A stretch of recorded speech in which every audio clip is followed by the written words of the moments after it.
brasileiro. Campo aberto pra cultura.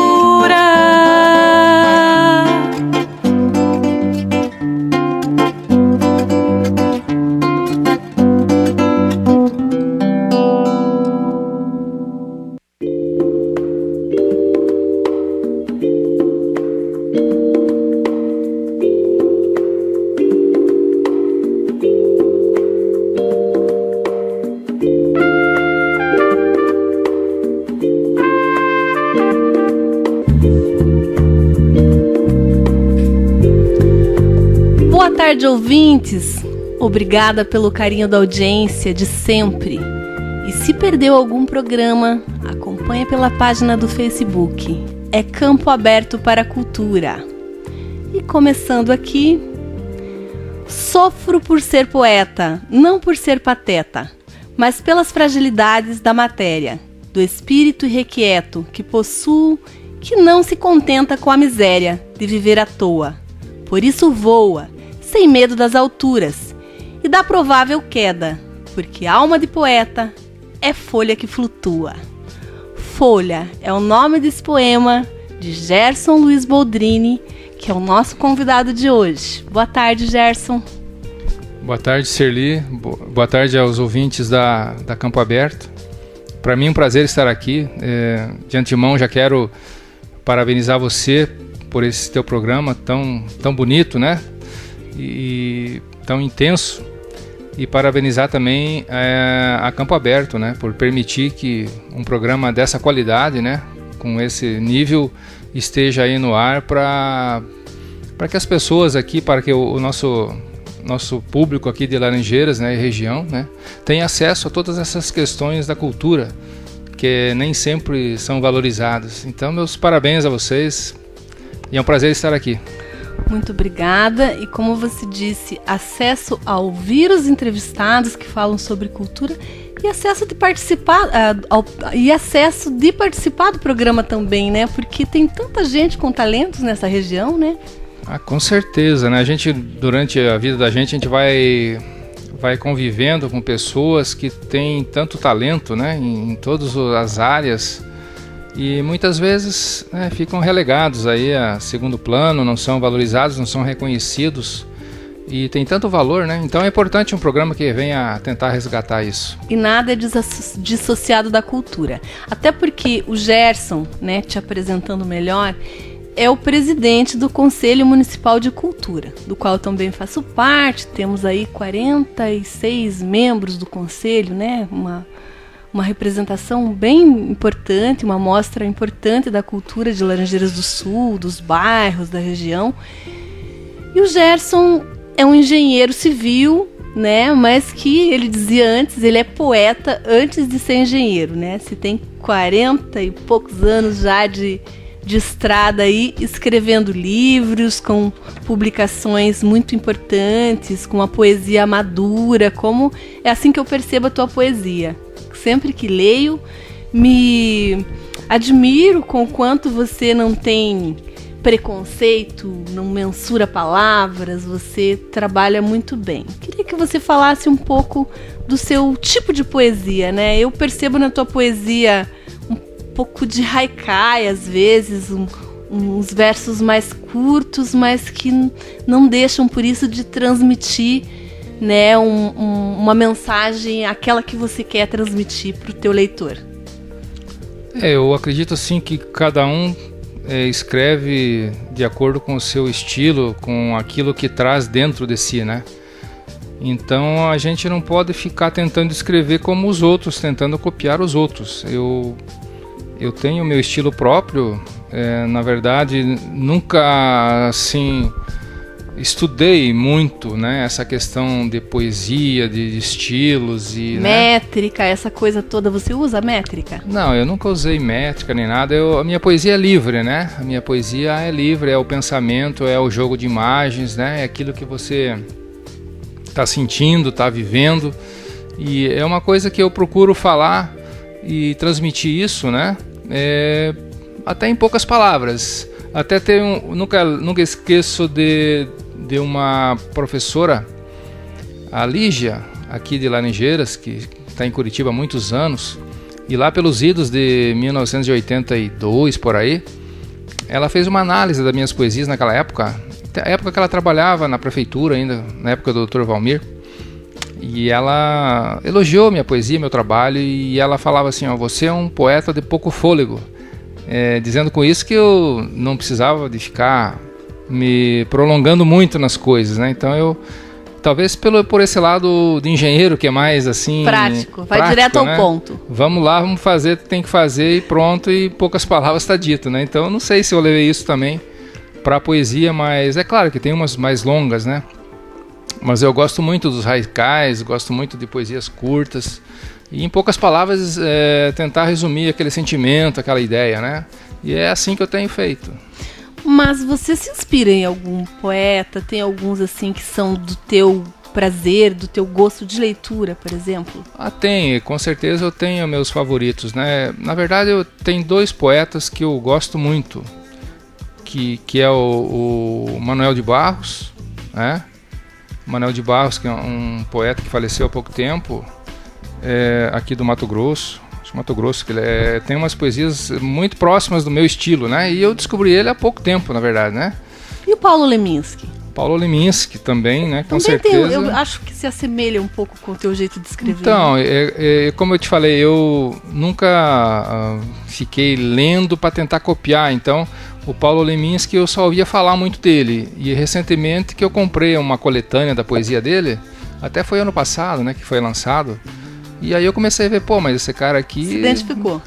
Eu achei muita proximidade, né, entre a gente, né? Claro, vamos colocar separar aí, né? Mas assim, eu me identifiquei muito com o trabalho dele.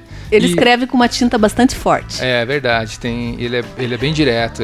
Quando tem que falar, ele fala, né? Quer dizer, é pena que já passou, mas ele era muito direto, né? Quando ele tinha que falar, ele não tinha papas na língua. E também não tinha vergonha de colocar o pensamento dele, nem que para isso precisasse usar palavras assim... Palavrões, é isso. Eu ainda não cheguei nesse nível, não. Ainda não teve coragem? Não, eu não sabe que ainda eu sou meio... Eu tenho pudor, na verdade eu tenho até um certo pudor em usar palavras assim, né, digamos... mais exóticas e tal. Então, como que acontece quando você está construindo a sua poesia? Porque... né, você diz que não planeja, que não pensa assim em seguir um modelo, mas assim, a gente percebe que a sua poesia ela tem uma métrica, né? Ela tem, por exemplo, não é qualquer palavra. Você chega a escrever e de repente mudar a palavra, você pelo menos cuida para que fique estética, né? A poesia ela tem que ser uma coisa assim redonda no meu entendimento, né? Você tem que ler ela de uma maneira suave, ela não pode engasgar na garganta, né? E está cheia de arestas, né? Ela tem que estar redonda. Então, eu começo a poesia com uma inspiração às vezes repentina, a poesia vem de uma hora para outra assim, vendo alguma coisa que está acontecendo, e às vezes ela acontece de uma maneira brusca, assim, e sai ela por inteira. Muitas vezes eu começo com alguma frase que me vem, alguma coisa que eu ouço, né? E rende. E ali, de repente, eu até desenvolvo e consigo terminar, como também muitas vezes ela fica lá guardada e fica anos ali. E de repente eu continuo ela mais tarde. Então, existem várias formas, né? Eu tenho poesias que foram rápidas, outras demoraram dias, meses, anos. É interessante, tem todo tipo, né? Só para completar, eu estava falando dos poetas que me inspiraram e que eu tenho uma certa assim, admiração. Outro também que eu gosto muito e me identifico é o Mário Quintana, que foi o primeiro que eu conheci, assim, que, puxa, eu li o que ele escrevia. E bateu assim um sentimento que, puxa, aí ó, tem coisas bem parecidas com o que eu escrevo. Então o Mário Quintana é o outro poeta aí saudoso que me influenciou bastante nesse sentido. Mas todos esses que você falou, eles fazem uma crítica social também, né? Sim, fazem, todos eles fazem. Você também tem algumas poesias suas que têm crítica social, mas também muito pro lado do sentimento humano. Eu vejo que você fala de amor, de natureza, né? Tem várias poesias suas contemplando a natureza. Sim, eu tô numa fase bem interessante nessa questão da natureza, né? Eu tenho escrito muito sobre a natureza, sobre os pássaros, sobre árvores, a natureza como um todo, assim, é uma fase, assim, mas eu sempre escrevi. Além dessa poesia lírica, assim, mais romântica, né? Essa questão da poesia ligada à natureza e a poesia social, né? Também já escrevi muito, antigamente escrevia mais até.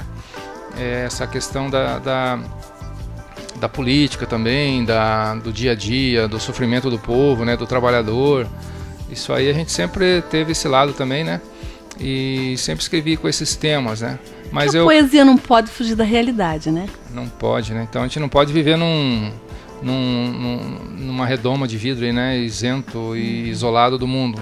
Então tudo aquilo que está acontecendo faz parte, né? Você acaba absorvendo isso, né? E está lá dentro de você e vai fervendo e a coisa acaba saindo, né? Com duas coisas aqui para te perguntar, que eu vou fazer as duas perguntas só para eu não esquecer. Porque assim, se falou da questão de que a poesia surge, de repente ela nasce por inteira, me veio a cabeça assim de que, nossa, parece alguém recebendo uma psicografia, né? A poesia tem um pouco a ver com isso, né? Às vezes você não se sente, nossa, tá falando mais do que eu. Ela insiste em sair dessa intimidade pessoal e ser transposta para o papel, para que outras pessoas sintam esse teu sentimento. Eu sempre achei, já teve poetas que falaram isso, que o poeta é um sofredor, na verdade, porque ele sofre com isso. Não pense que é uma coisa gratuita, né? Aquela coisa vem e parece que você precisa escrever, parece que é necessário que você escreva. E você também sabe... É quase como receber uma entidade. Vamos lá dizer que tem alguma coisa nesse sentido, né? E vai saber se não tem, né? Que você parece que sim, né? Que você de repente tá ali, né? Alguma ideia que te veio, que você nem imaginava aquilo, né? E de repente a coisa vem e tal, você vai fluindo, vai viajando, né? E mesmo coisas que você não viveu. Muitas que eu não vivi, né? Tem coisas que você gostaria de ter vivido, você imagina aquilo, né? Hoje mesmo, por coincidência, eu escrevi uma poesia sobre Paris, né? Eu infelizmente não tive em Paris ainda, né? Espero ainda um dia visitá-la, mas hoje eu escrevi uma poesia sobre Paris, né? Imaginando uma cena de eu estar lá, né? Sabe? Então, são coisas que vêm. Muitas você vive, outras você imagina. Quanto que essa inspiração é flexível também, né? Então. Às vezes a pessoa fala que o poeta é mentiroso, porque ele às vezes coloca coisas que ele não fez, não viveu, mas está expressando, né? Isso é a ficção da literatura, né? Então, na verdade...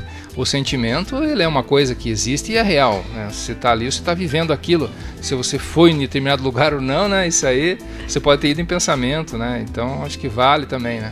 Então, mas a outra pergunta está aqui saltitando antes que eu esqueça de te perguntar. Vamos lá, então. Bom, a gente falava, né, do quanto que essa poesia também tem que refletir a realidade. Tem que não, né? Porque, na verdade, o que tem que ser? A poesia não tem que ser nada e, ao mesmo tempo...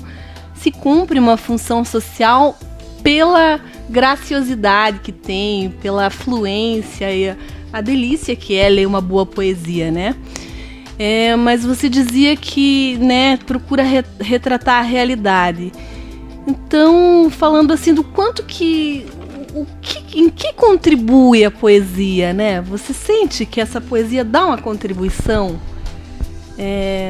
Certamente sente, né? Porque a gente percebe o quanto que as escolas te convidam, né? Isso dá uma leveza, é uma forma de interpretar alguma coisa sem entrar, às vezes, num lado muito pesado, né? É uma poesia. Sim, é muito subjetivo o que cada um sente, né? Porque às vezes eu mesmo escrevo poesias com um sentimento dentro de mim, e que dali a um tempo eu vou lá ler novamente e parece que ela é dinâmica, ela é orgânica, ela está em transformação e parece que você sente coisas diferentes que você não tinha imaginado. Mas eu acho que a poesia ela tem essa missão de fazer com que as pessoas tirem os pés do chão, né? Que dê uma leveza para que as pessoas de repente parem e pensem um pouco mais na vida, né? Mas sem essa coisa material, né? Uma coisa mais leve, uma coisa de sentimento, né? Então eu acho que a poesia ela tem tudo para fazer as pessoas mais felizes, né? É claro que tem poesias tristes e tudo, né? Mas de qualquer maneira, nesse momento, você sai um pouco da tua realidade e fica mais ligado com o espiritual, né? Com aquilo que é a tua essência, na verdade, né? Então a poesia tem essa missão. Tem essa missão de fazer você tirar os pés do chão, que eu falei, né? Eu penso assim, né? Eu acho que é claro que tem poesias e poesias, né? Não tem como dizer genericamente, mas acho que todo mundo que está escrevendo tem a sua qualidade. Pode não ser boa para um, pode ser boa para outro. Como tem aquele velho ditado que diz, né, que uma pessoa às vezes passa na floresta e só vê um monte de lenha para cortar, né? Não vê a beleza da floresta. Então, quer dizer, depende do nível... Da condição de extrair, né? Da condição de cada um, né? Exato. Mas, assim, claro que é tudo relativo, né? Na poesia e na interpretação. Mas, talvez a poesia seja uma literatura mais descomprometida do ponto de vista de obter um resultado com aquilo, né? Ela é tão livre a ponto de ser classificada como você quiser, né? Ela não tem um compromisso de, nossa, eu tenho que vender isso aqui. Claro, tem gente que escreve para vender, né? Mas não é o seu caso, e talvez por isso seja tão autêntica a sua poesia. É verdade, a gente vive a poesia, né? É uma coisa natural em mim, ela é uma coisa que está do meu lado, que está dentro de mim, então ela acaba acontecendo naturalmente. É claro que isso não me trouxe benefícios financeiros nem nada, muito pelo contrário até. Mas assim, é uma coisa que eu acho que eu não vou me livrar tão cedo dela. Ela está comigo e tem me acompanhado aí nessa viagem aí que eu tenho feito. Você se imagina sem escrever poesia? Olha, até teve momentos em minha vida que eu pensei, poxa, vou parar de escrever poesia, porque é uma coisa que pouca gente valoriza, pouca gente lê, né? Dá a impressão até que você está fazendo ali um papel de bobo, né? Então, até houve momentos que eu parei assim, fiquei um tempo sem escrever, mas confesso para você que eu acho assim... Momentos de desilusão. Teve, né? Então a gente acaba, em alguns momentos, diminuindo a intensidade, mas eu acredito que isso aí faz parte de mim e não tem como eu me desfazer disso. Só para reforçar que em tudo na vida tem momentos de desilusões, né? Tem mesmo. Então, mas Gerson, eu lembro que fiz uma entrevista contigo há uns 2 anos atrás e que você me dizia de como você se sentia sendo poeta, né? Porque ser poeta não é uma coisa comum a qualquer pessoa, né? A gente brincava antes que parece uma coisa de psicografia, mas acho que eu agora tô até reforçando para mim mesmo que acho que tem a ver, é meio que uma missão. Você tem que fazer aquilo e para você mesmo se sentir bem, né? Então, você dizia uma vez numa entrevista que às vezes você se sentia muito diferente das outras pessoas por esse gosto que não é comum e que é difícil compartilhar, né? Ainda você se sente assim? Assim, a gente tem essa questão da poesia intrínseca, né? E claro que isso é uma coisa, digamos, que poucas pessoas fazem, né? Tem os que fazem, tem aqueles que fizeram já em algum momento da vida e não fazem mais e nunca mostraram para ninguém, né? E eu, de certa forma, assim, eu tô me expondo, né? Eu tô me expondo há anos já, né? Tô dizendo para as pessoas que eu sou poeta, eu escrevo, né? Assumindo a poesia. Eu tô assumindo a poesia, então ela tá aí, tá sendo divulgada, né? Se ela é bem aceita ou não, eu tenho recebido, assim, muitos comentários bons, né, das pessoas. E como é bom você de repente ser convidado para ir numa escola onde as crianças estão lá para recitar tuas poesias. É uma emoção assim que eu vou te falar, olha, não tem nada parecido, né? É muito emocionante. Então aquilo ali te motiva, né? E te faz você continuar. Então isso é uma coisa importante. Eu acho assim que esses momentos, né? Os momentos que as pessoas param para falar com você, falar, li tua poesia no jornal, que bonito e tal. Então são momentos assim que te dão motivação para de certa forma continuar esse trabalho. Mas, voltando à questão cultural, Gerson, como que você percebe a vocação assim, das pessoas para a questão da literatura aqui na região, né? A gente tem muitos alunos nas escolas e muitos professores muito bons, muito empenhados em ensinar.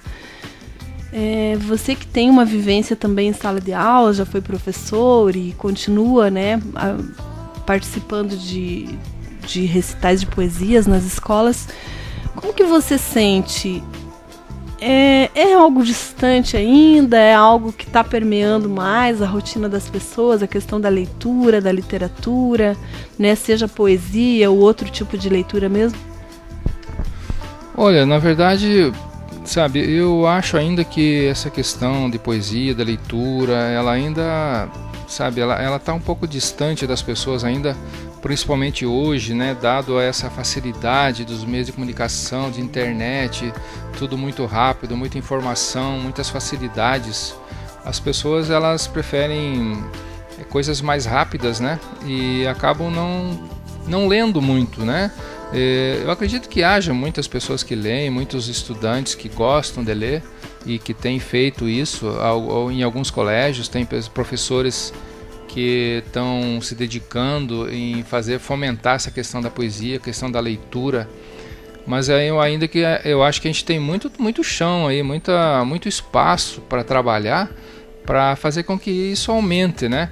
E também o que eu sinto assim do meu lado, né, pelo fato de eu estar escrevendo esses anos todos, é a falta de um local onde as pessoas que gostem disso, né, de poesia, de leitura, se encontrem para interagir, para trocar ideias. Isso foi um sonho que eu sempre tive, né, de ter um local lá, um local onde as pessoas que escrevem, né, fossem lá fazer a leitura da sua poesia, né, um faz, outro faz, comenta, discute, né, fazer uma coisa assim, tipo a Sociedade dos Poetas Mortos, né, uma coisa assim... Sociedade dos Poetas Vivos, no caso. Seria dos vivos, né? Mas assim, é uma coisa que faz falta pra gente, né? É uma solidão nesse meio aí, né? Muito tá grande. Aí uma demanda pro nosso Conselho de Cultura. Certeza, né? Uma demanda grande para o nosso conselho aí que tá engatinhando, mas que tem trabalhado para incrementar essa questão e outras, né, ligadas à cultura. Congregar todas as culturas, né? Gerson, nosso tempo tá acabando. Quero agradecer muito a sua presença aqui. E vamos falar mais outras vezes sobre poesia, cultura, literatura, né? Certamente, como Conselho de Cultura, você virá mais vezes aqui conosco. Com certeza, eu agradeço, Serli, mais uma vez, e o tempo passou muito rápido, nem percebi que foi... Que é tão bom falar de leitura, então, né? De literatura, de poesia, então... Mas é só convidar que a gente voltará aqui a conversar com o nosso público e com o pessoal que gosta da cultura. Obrigada, à disposição. E ficamos agora com o professor Tiago Bittencourt e o quadro semanal Musicultura. Campo aberto para cultura. Boa tarde, eu sou o Tiago Bittencourt e estamos começando o Musicultura.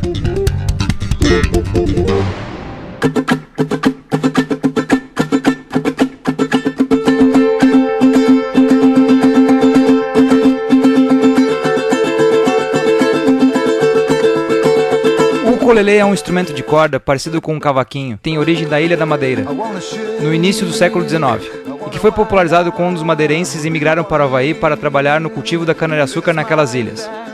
O ukulele, do idioma havaiano, quer dizer, dentre as interpretações possíveis, pulga saltitante, por causa do movimento das mãos de quem o toca. Na interpretação da rainha Liliuokalani, o nome significa presente de longe, numa referência às origens do instrumento.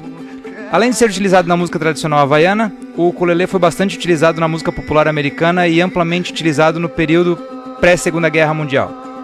Por ser portátil e relativamente barato, foi muito popular entre jovens músicos amadores durante a década de 20, evidenciando pela impressão de diagramas de acorde para o instrumento das partituras de música popular publicadas na época. No pós-guerra, Mário Macaferri produziu em larga escala ukuleles de baixo custo feitos inteiramente de plástico, e esse tipo de fabricação popularizou o ukulele no mundo todo. O músico havaiano Israel Kamakawiwo Ole, conhecido como Easy, também ajudou a popularizar o instrumento, especialmente com seu potpourri Over the Rainbow e o What a Wonderful World. George Harrison era um grande apreciador do ukulele, especialmente da sua variedade banjolele, e utilizou nas gravações de algumas músicas do seu último disco, Brainwashed. Paul McCartney, que utilizou o ukulele na música Run On, hoje usa em seus shows e homenageia George Harrison com uma performance na música Something. Alguns músicos brasileiros utilizam o ukulele em suas músicas, como a cantora Marisa Monte, no disco Universo ao Meu Redor, o cantor Thiago York na música It's a Fluke do CD Zesky, e a banda mais bonita da cidade, na música Oração. O músico James Hill fez alguns workshops no ano de 2012 aqui no Brasil, também presente em quase todas as músicas da extinta banda TRI. Em 2016 aconteceu o primeiro grande festival e congresso online de ukulele, qual foi intitulado A Semana do Ukulele, que foi idealizada pelo mestre Vinícius Vivas, autor da primeira dissertação de mestrado sobre o ukulele no Brasil. O evento contou com 1.200 inscritos e palestrantes de diversos estados. Fique agora com a nossa homenagem e com essa belíssima canção de Israel Kamakawiwo, Over the Rainbow.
Espero que tenham gostado e até a próxima. Grande abraço. É campo aberto para a cultura e você, ouvinte, é nosso convidado no próximo domingo com mais um tema relevante sobre a cultura do nosso município e da região. Campo aberto para a cultura. Apresentação, produção e direção, Serli Andrade. Gravação e edição, DJ Gomes e Valdecir de Oliveira.